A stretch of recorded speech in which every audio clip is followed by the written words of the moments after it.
Ride along each week as we share proven strategies to strengthen your business, energize your team, and create the business success you've been dreaming about. And now, here's your host, Rich Allen. Are your compensation and rewards programs aligned with your values and desired behaviors?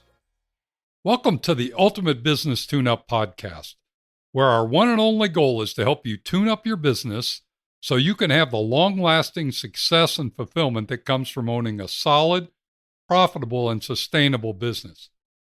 Each week we dive deep into a single topic related to improving your business, improving your team engagement, or improving the relationship with your customers.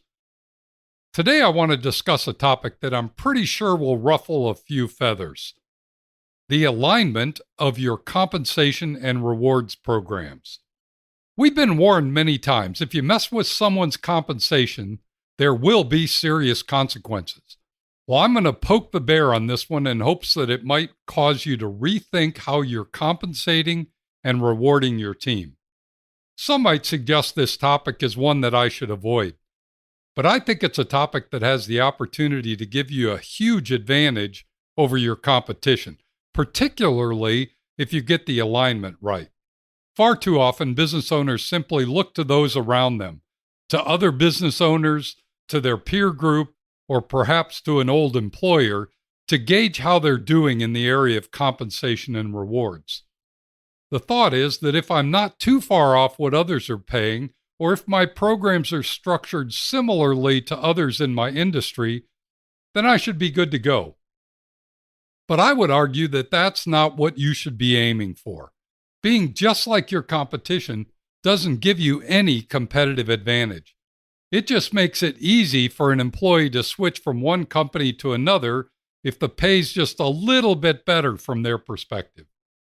I believe that the goal of your compensation and rewards programs must be to support, uphold, and strengthen the values and behaviors that you need, want, and expect from those who work in your business. Let me give you a typical example. I've asked many business owners how they compensate their employees, and a common response I get is something like this. In our industry, our sales team is on a modest base salary, and there's an opportunity to make big money on sales commissions. The rest of the team are on a flat, fixed salary or hourly wage with no real defined bonus program, but we typically give out some kind of Christmas bonus at the end of the year if we can afford it. I'm not sure, but you may be thinking, hey, that sounds a lot like the way we do our compensation. Frankly, I wouldn't be surprised, because it's a pretty common approach. There seems to be a prevailing thought that for a small business, it's better to have a low fixed cost represented by your base wage and a higher variable cost represented by the sales commission structure. And the idea of having a more defined bonus plan for non-sales people is just not possible.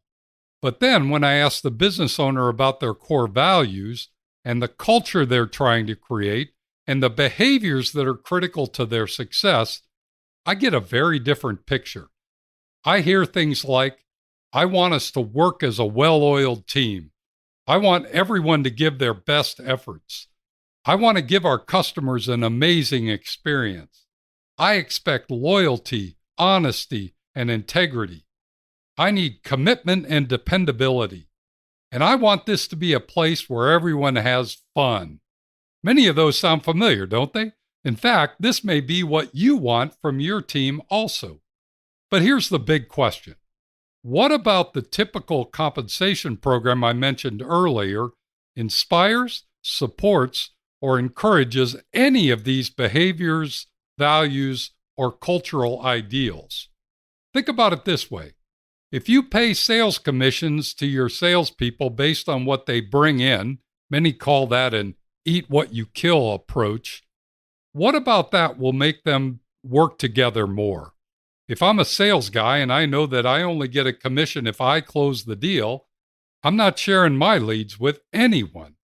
If your production team is paid on a straight hourly wage and they know the salesperson is getting a big commission check for landing a big new deal, What about that makes them want to work more to fulfill the commitments of the new business? It just means more work for them, and they get nothing other than working longer and harder, except for having to work overtime and lose the little free time that they have to be with their families. If your office staff shows up regularly, does a nice job of dealing with your most challenging customers, and they see that the business is doing well, then they get a $200 bonus check at Christmas. What about that makes them want to really dig in and improve how your business works? And my favorite, if everyone knows that there's a coworker who always leaves the minute their shift is over and doesn't like to help when things get really busy, but they get the same year-end bonus that everyone else gets because the boss wants to be fair, what about that makes everyone else push to do more, be better, or have more fun? To be honest, nothing does. Far too often, there's a total mismatch between what you want and need from your values, behaviors, and culture and the way you position your compensation and rewards. But it doesn't have to be this way. You could and should design your compensation and rewards programs to support, encourage, and incentivize the values, culture, and behaviors you truly want. If you want excellence and personal growth, then design your base pay to be merit-based, not based on seniority. If you want to focus on customer service, then build incentives into your compensation for customer loyalty. If you want teamwork, then build your rewards programs around team incentives, not individual commission schemes. If you want your employees to think and act like an owner, then build profit sharing into your rewards program. If you want to attract the best talent to your team, then design your total compensation package with the opportunity to be paid well above the market average. If you want a culture that's fun, then build in some non-monetary rewards into your compensation programs and celebrate with your team more often. I'm not suggesting there's one right way to structure your compensation and rewards programs. In fact, I would suggest that your compensation and rewards program should be uniquely yours. It should not look like anyone else's in your industry. You want to be different. You want to stand out. You want the best people to recognize that you're thinking about business differently in a good way. To get your wheels turning on this, let me share a few real examples from some of my recent clients. A staffing firm was stuck in the mindset that all their recruiters should be on a straight commission basis, which was common in their industry. We redesigned their compensation to be 100% team-based incentives, and immediately each recruiter was eager to help one another find great candidates and close the deals. Because when anyone won, they all won. Their revenues increased rapidly as they placed more candidates and gained more customers. A conveyor supply company wanted to achieve a never-before-reached profit milestone, so they incorporated a trip to Hawaii for everyone on the team if they achieved a specific gross margin number by a specific date in the year. They turned their office windows into big scoreboards where they posted their daily wins and tracked their progress to the magic number. The team rallied to get quotes out faster, improve their margins, and land more new deals. They hit their goal with a month to spare, and the entire team got 2 round-trip tickets and a week's hotel stay in Hawaii for their efforts. A plumbing company wanted to add more fun to their business, growing their customer base, so they created quarterly games to incentivize adding new customers. I particularly remember the game that was played around the time of the Kentucky Derby, where they put up a horse track on the wall, and each team member was riding a horse to see who would finish first. Each time they sold a new maintenance contract, they would move around the track. The competition was fun, interactive, changed daily, and they grew their customer base while trying to win a horse race. A residential elevator company wanted to double down on their contributions to their favorite charity.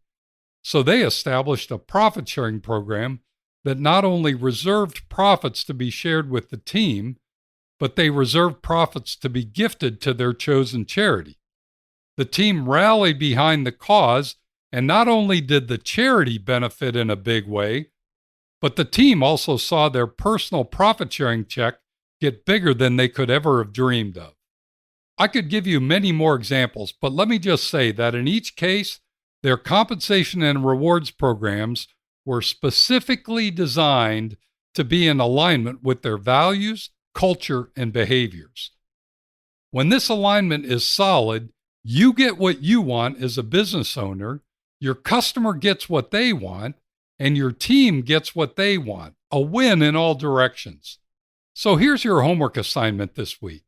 Take some time to review your compensation and rewards programs with an eye towards the alignment of your programs with your desired values, culture, and behaviors. Ask yourself if your compensation and rewards programs are supporting or detracting from what you need, want, and desire. If you have specific questions about what might work for your specific business, please don't hesitate to reach out and ask. I'd be glad to help you think through some of the options and design a compensation and rewards program that will set your business apart from your competitors and will position you and your team to win. Thanks for joining me today. Be sure to tune in next week when we're going to discuss getting customer feedback. You won't want to miss it. Meanwhile, if you have a question, suggestion, or would just like to connect, shoot me an email at rich@tourtoprofit.com. Now go make it a great week, and whatever you do, ride hard. Thank you for listening to the Ultimate Business Tune-Up. Make sure you subscribe so you don't miss any future episodes. In the meantime, find more resources at tourtoprofit.com and connect with Rich by sending a message to rich@tourtoprofit.com. Until next time, ride hard.